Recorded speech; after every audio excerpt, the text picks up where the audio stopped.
And that is a great lead into the next term, which is rim variation, phenomena of age in red wines. And here specifically, we're talking about the difference in color between the core of the glass and the edge of the glass.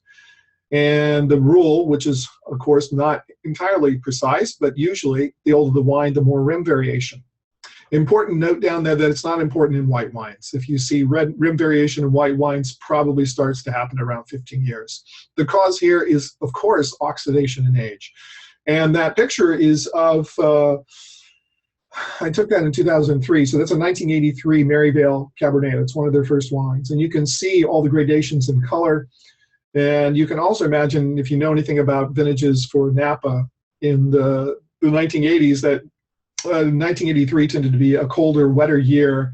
The wines were very pyrazinic, and they had high acid, and they were very firmly tannic. So it took a long time to come around. Now we'll talk about a couple of different sediments.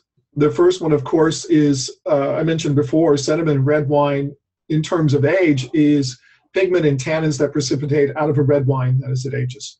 Now, having said that, excuse me, more and more winemakers are choosing not to filter their wines, even Cabernet family wines.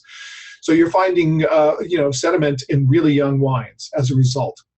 And the cause here, of course, speaks to age in older wines or the lack of filtration in young wines. And the photograph on the left is, that is a Ravenswood Old Hill Zinfandel that was 15 years old when I took it. You can see that's the end of the bottle. So quite a bit of sediment there.